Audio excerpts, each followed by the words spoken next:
Traveler, Paimon. It's been a long time. Oh, hey, Hoishin. Long time no see. Fancy meeting you here. How's work these days?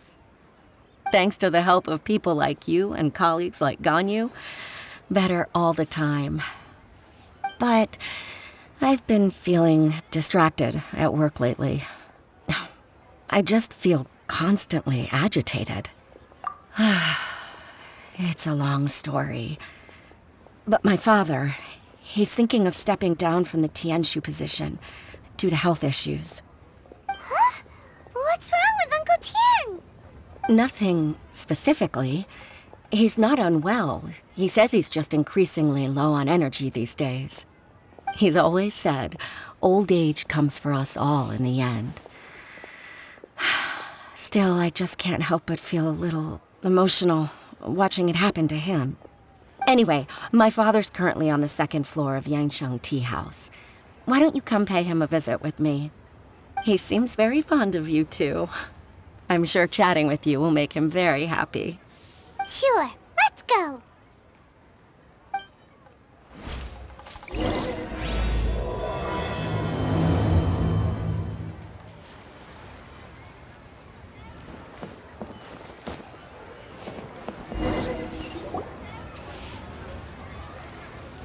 Uncle Tian, we're here to chat with you. Oh? What a lovely surprise. Welcome. Hoishin, why don't you go downstairs and get the shopkeeper to make us a fresh pot of tea?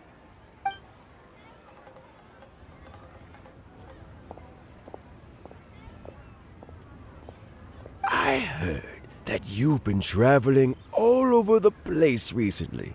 I would very much like to hear your adventure stories. Hoishin told you, didn't she? Don't worry, I'm quite all right. It's just the years gradually catching up with me. As I grow older, I'm starting to find that with many things, though the mind is willing, the flesh is weak. Especially recently, I've noticed a rather drastic drop in my energy levels. I am still very much in good standing as the Tianshu today.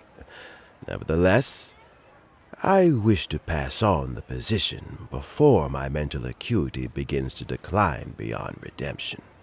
How difficult is it to transfer the Tianshu position? Oh, well, you see, the Tianshu is a rather unique position among the Liyue Qixing. Historically speaking, the Tianshu rarely appears in public. We stay behind the scenes, planning and giving advice, so a public selection process would not be suitable. We also want to keep any prospective Tianshu candidates free from influence by outside forces, so we tend to be as discreet as possible in their assessment and appointment. For these reasons, the incumbent Tianshu typically recommends their candidate of choice, and this is then approved by the other Qixing members. So in other words, you pick someone, and then Lady Keqing, Lady Ningguang, and the other Qixing appoint them? Correct. Unfortunately, due to my health, I won't be able to assess every candidate myself. Not to despair, however, because I found someone exceptionally capable to act on my behalf as assessment officer. In fact, I believe you recently became acquainted with her yourself. Oh? Who is it? I'm heartbroken. I thought it might take you a little longer than this to forget all about me. It's Yelan! Jackpot. Uncle Tian here asked me to assess 3 candidates for him. Fancy joining me? You'll be among the first to get to know the next Tianshu. Might be a good opportunity for you. What do you think? Paimon thinks so too. It can't be a bad thing to be on good terms with a new Qixing, right? All right then. Though, I gotta say, Uncle Tian, you say you're into behind-the-scenes planning? My work's of the covert variety, too. Don't you think I might make a good Tianshu? Huh? Yelan, you want to be the next Tianshu? I'm not opposed to the idea, but I suspect Ningguang wouldn't let you go very easily after how long you've been working together. So, how about this? If your investigation reveals that none of the other candidates are qualified for the position, I'll recommend you for the job. Deal. Well, you guys take your time. Everything's all set for the assessments to go ahead. Meet me on the first floor when you're ready. Until then, have a pleasant conversation. Oh, and no need to pay for your tea. As the new owner of this fine establishment, this runs on the house.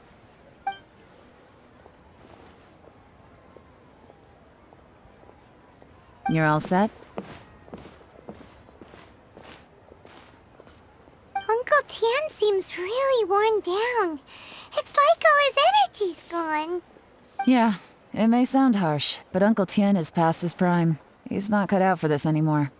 So he's recommended 3 candidates. Their names are Qianwei, Mingbo, and Zhi. Qianwei is a wealthy entrepreneur. Mingbo works at the Liyue Ministry of Civil Affairs, and Zhi is focused on study and travel. Try to keep all that in mind.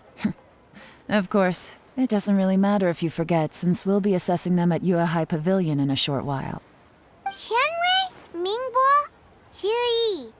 Paimon should be able to remember their names, but what does the assessment involve exactly? Let's leave that until we get to Yuehai Pavilion. All right. Heads in the game, people. The stakes don't get much higher than a change in the Qixing. We can't afford to miss anything, no matter how small. Got it. We'll keep our eyes wide open.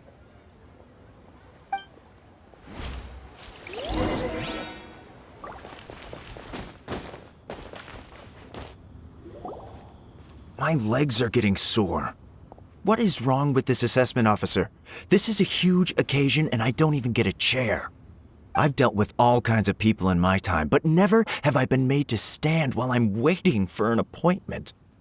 Oh, I think it's fine. That's called being complacent. If you're happy to just accept the way things are, you'll never be able to change anything in the future. Oh, come on. That's just... Now you're just being unreasonable. All right, you two. Let's not get into a big argument over this. It's not worth it. Qianwei, that was a bit uncalled for. And Mingbo, cut him some slack. We've all been standing around for a while. It's natural to be getting irritable. Look, how about this? There's no rule saying we're obliged to stand up while we wait, so why don't we borrow some chairs from the guild nearby? Fine. They're not the best quality chairs, to be sure. But under the circumstances, it would be better than nothing. It looks like all 3 candidates have arrived. We'll meet them formally soon. Before that, let me run you through the assessment process. I've split it into 2 stages: current affairs and planning, and face-to-face interview. In the first stage, candidates are required to submit a manifesto for Liyue's development. In the second stage, we will ask them some questions in person. Writing a manifesto takes time, so I informed them of this requirement in advance. These are the reports they submitted. Wow. One of them is really thick. It's also worth mentioning a stipulation I gave them. Whoever is appointed as the new Tianshu will be expected to implement their plan as put forward in their manifesto. Failing the occurrence of some cataclysmic event, they will not be permitted to change their plan. Therefore, these 3 piles of documents in front of us represent where each candidate stands on key policy issues. There's still some time. Have a skim through, get a first impression of what each person's proposing. I'll be waiting off to the side. Just let me know when you're done.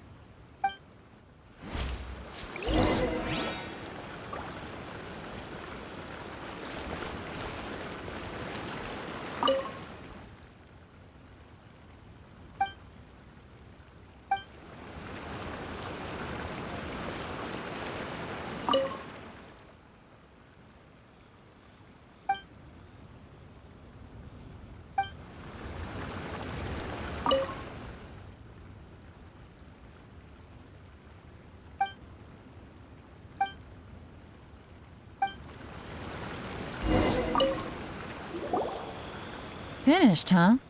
What did you think? Everyone took it very seriously. Of course they did.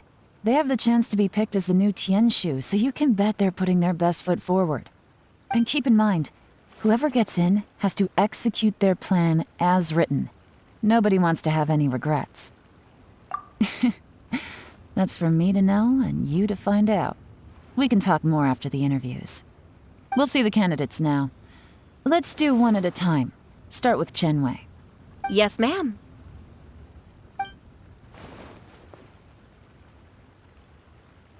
Oh? So you two are the assessment officers, are you? I had assumed that given the great import of this situation, Lady Ningguang would perhaps be assessing us in person. I certainly hadn't imagined I'd be seeing two entirely unfamiliar faces. I trust you've read through my manifesto? I'd be more than happy to clarify any details you found difficult to grasp. It was written with an expert audience in mind, after all. Mind your tone, mister. Relax. It wasn't intended as a personal slight against anyone in particular. I was simply stating a fact.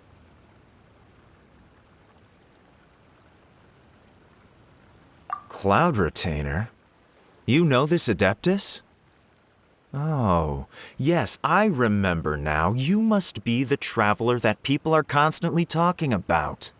With your sterling reputation, you must have a respectable level of erudition. Perhaps you will be able to understand the concepts I have put forward. Although I shouldn't get my hopes up.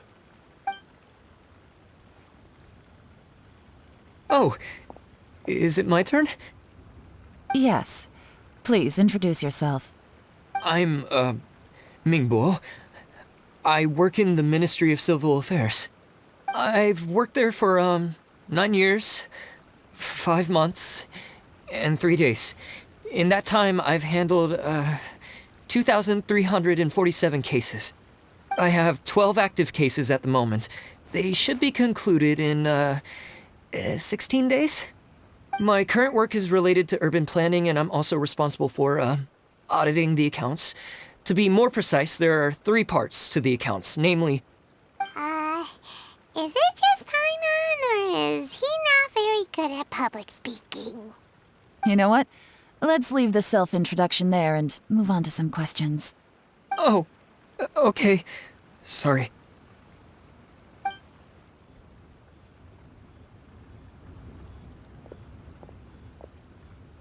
Hello. Not gonna lie, I'm feeling a little nervous. What would you like to know? You're here to assess me, so ask away and I'll answer your questions to the best of my ability. Your manifesto is very wide in its scope, but you don't seem to be personally involved in many of the specific fields. How can you be sure that you have the ability to put your plan into action? Very fair question. I completely understand where you're coming from. But I'm confident in my plan.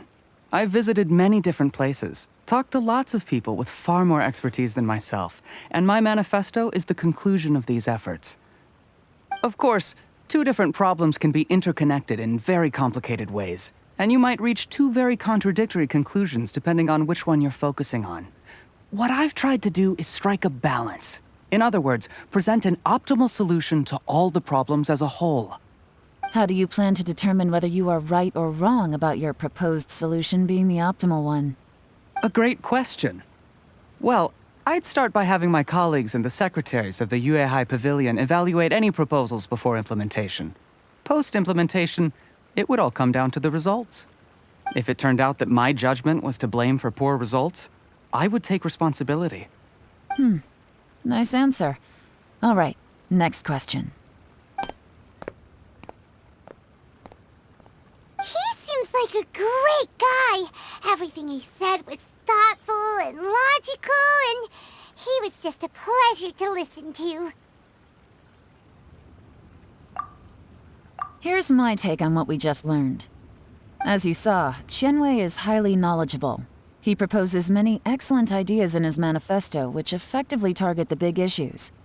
But he is very proud and incredibly stubborn.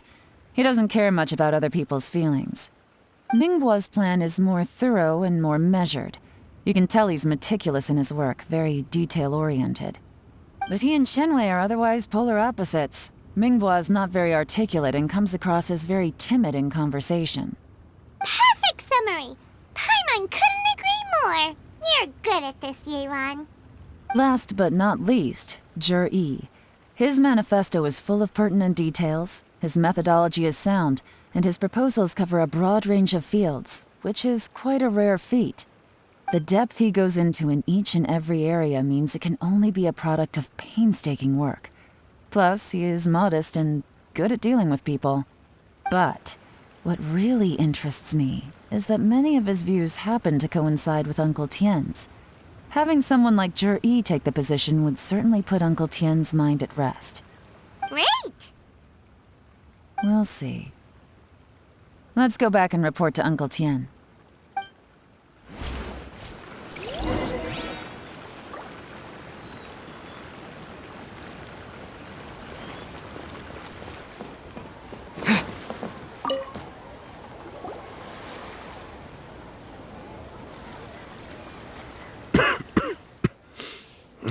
I see. Then it's more or less as I anticipated. All right, then let me ask this. The ideas in Yi's manifesto are very similar to your own. Is there any particular reason behind this? Oh, I didn't want to say anything when I gave you the list of candidates, for fear of affecting your judgment. But I can tell you now. Those 3 candidates have all studied under me in the past. It's only natural that they share some similarities with me. But Shenwei went on to focus on his business, and Mingbo has always been occupied with his work at the Ministry of Civil Affairs. Of all of them, Yi was with me for the longest duration. Whoa! So how did you get to know them all, Uncle Tien? Shenwei was referred to me by an old friend. Mingbo came to my attention in the course of my work, and as for Yi, that was pure happenstance. We first met while fishing. Gradually, as we got to know each other, we started discussing all sorts of topics. Yi came from a poor family, and his parents died when he was very young. But he was a gifted student and a fast learner. He reminded me of a younger version of myself, so I started out giving him a few words of advice when we were out fishing and noticed how quickly he got on. Quite. And now, all of a sudden, he's grown into a mature young man. It's a joy to see, but it also gets one thinking. The young are growing up, and I am growing old. How time flies. No one can escape the cycle of life. I don't know, Uncle Tien. You still seem in pretty good shape to me. You might have another few years of work left in you, don't you think? Oh, you. There's really no need to console me. Having less energy than I used to isn't such a bad thing. It just means I finally have a good reason to retire and spend my days doing what old men like me should be doing. Going fishing whenever I feel like it. Sounds like you sure love fishing, Uncle Tien. Ooh, there's nothing quite like fishing to pass the time. Ooh, and freshly caught fish, they make the most beautiful fish soup with barely any preparation required. Fresh fish soup. Sounds tasty. Doesn't it?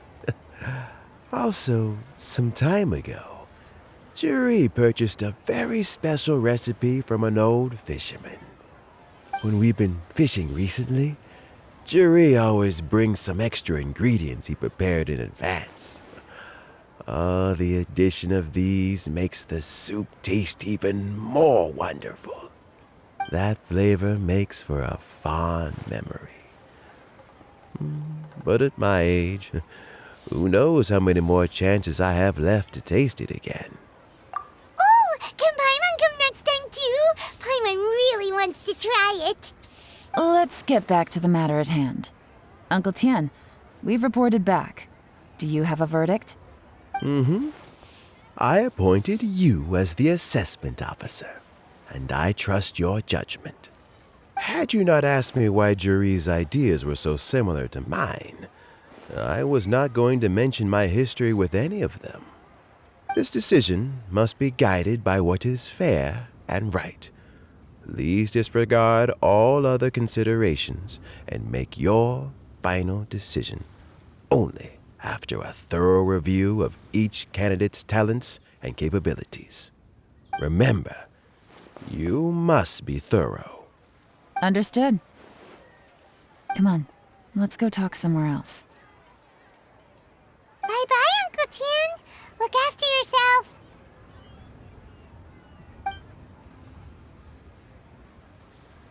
So, it's gonna be Jiri, right? His manifesto was written well, and he's the best speaker. Easy. Let's not rush. There's no time limit for this assessment. Huh? So, are you gonna give them more tests or something? No, nothing like that. The assessment itself is complete. But let me give you a word of advice. Things are not always as they appear. The biggest no-no in intelligence work is to only get information from the person of interest themselves. The truth is almost always hidden beneath many layers of deception. You have to get information through many different channels. For example, Wenyuan, Shanghua. Yes? Lady Yelan, what are your orders? Ugh! Who are they? Where did they come from? Did they scare you? These two are Wenyuan and Shanghua. They work for me. As my trusted assistants, they are always standing guard nearby. They also perform various assignments as required. Shanghua is a business expert who gets his information by trading. Wenyuan relies on word of mouth. And there's also Upei, who's not here right now. That meathead must have been out there on sea surveillance for some time now. Is he all right? I seem to remember that he can't swim. Nothing can take that guy down. Certainly not a little wind and waves. Shanghua, visit all the commerce guilds and look into Qianwei's background. Wenyuan, go to the Ministry of Civil Affairs and look through Mingbo's work files. Yes, ma'am. So what about Jiri? Jiri, well, obviously as the most promising candidate, we will be investigating him ourselves. Let's go to the docks first. Lots of people passing through there. You can find out all kinds of things. If we're looking for information, why don't we try talking to Bulai, the owner of Wanyu Boutique? He does business at the North Wharf. Maybe he has some news for us. That's actually not a bad idea. Let's go and ask him.